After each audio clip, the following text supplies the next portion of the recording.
এই যে দেখছেন একটি সেফের সোলার ফ্যান 16 ইঞ্চি। এই ফ্যানটা আমি বাজার থেকে কিনে এটা আমি রিচার্জেবল ফ্যান বানিয়েছি। এর ভিতরে আমি লিথিয়াম ব্যাটারি দিয়েছি 8 অ্যাম্পিয়ারের, আর চার্জার হিসেবে ব্যবহার করছি হলো একটা ভেরিয়েবল চার্জার। এটাতে আমি একটা সুইচ এবং একটা ব্যাটারি লেভেলার ইউজ করছি। এর ভিতরে আমি ব্যাটারি বসিয়েছি। ব্যাটারির সাথে একটা ভিএমএস আছে 25 অ্যাম্পিয়ারের, এবং পিছনে আমি একটা ডিসি সকেট দিয়ে আমি এখানে চার্জ দিচ্ছি। এভাবেই আমি এটা বানাইছি। আর সবচেয়ে বড় কথা হলো এই ফ্যানটার বাতাস অনেক বেশি, আর এটা আমি পরীক্ষিত। এটা আমি পরীক্ষা না করে কাউকে আমি বলি না। এটার ভিতরে 8 অ্যাম্পিয়ারের ব্যাটারি দেওয়া আছে, মানে 12টা লিথিয়াম ব্যাটারি দেওয়া আছে, ঠিক আছে। আর এই ফ্যানটা হাই স্পিডে আমি একটানা 7.5 ঘন্টা চালাইছি। তো আপনাদেরকে আমি বলবো না যে 7.5 ঘন্টায় চলে। এই ফ্যানটাকে ধরুন যে 5 ঘন্টা আপনি ভালোভাবে ব্যবহার করতে পারবেন। আর যদি এই যে লো মোড, এই লো মোডে দিয়ে যদি আপনি ফ্যান চালান, তাহলে এই ফ্যানটা আপনি একটানা 10 ঘন্টা চালাতে পারবেন। এটা আপনাদের বিশ্বাস হবে কি না আমি জানি না, তবে এসিড সেল ব্যাটারির চেয়ে এই ব্যাটারিগুলোর কার্যক্ষমতা অনেক বেশি। আর যেহেতু এর ভিতরে বিএমএস ব্যবহার করা হয়েছে এবং সার্কিট ব্যবহার করেছে চার্জের জন্য, যার কারণে ব্যাটারিগুলো আশা করি টিকবে অনেক দিন। আর নতুন ব্যাটারি দিয়ে এটা করা হয়নি, ল্যাপটপের পুরনো ব্যাটারি কালেক্ট করে সেগুলো টেস্ট করে তারপর এমনি এমনি কোনো ব্যাটারি বা নষ্ট কোনো ব্যাটারি এখানে ইউজ করা হয়নি। তো আমার মনে হয় এই ফ্যানটা যে নিবে বানাবে আমার মনে হয় ভালোই হবে।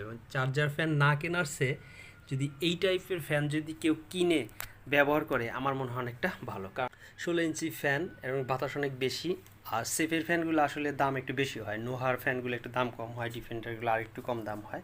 বাট আপনারা, আমি আর একটা ফ্যান বানাই সেফের ছোটো ফ্যান, ওইটা দিয়ে আমি সব টোটালে খরচ পড়ে হলো 4,500 টাকা। আমি বিক্রি করি 4,500 টাকা, আর এই ফ্যানটা বিক্রি হলো 5,500 টাকা। এখন ব্যাটারি গ্যারান্টি নাই, তবে আশা করি ভাগ্য ভালো থাকলে ব্যাটারি অনেক দিন যাবে। আর ব্যাকআপ খুবই ভালো, চমৎকার। তো সেজন্যই আমি বলছি যে ফ্যানটা সকলেই বানায় নিতে পারেন। চার্জার ফ্যান না কিনে এরকম একটা ফ্যান বানায় নিলে অনেকটা ভালো হয়। আর এই যে দেখুন আমার পাশে আর একটা ফ্যান আছে ওয়ালটন, এটার ভিতরে এসিড সেল ব্যাটারি ছিল। এটা আমি লিথিয়াম ব্যাটারি একটা লাগিয়ে অলরেডি একজনকে দিয়েছি, ওটা প্রায় 7 ঘন্টা ব্যাকআপ দেয়।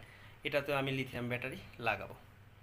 তো এটাই ছিল আজকে আমার ফ্যানের ব্যাপারটা, একদম খুলেই বললাম, ঠিক আছে। তো আপনারা চাইলে এই ফ্যানটা নিতে পারেন, আর এটাতে লাভই হবে কারণ ব্যাকআপ অনেক ভালো দেয় আর ব্যাটারি টিকবে অনেক দিন, ঠিক আছে। আর নিজের হাতে এটা তৈরি করা।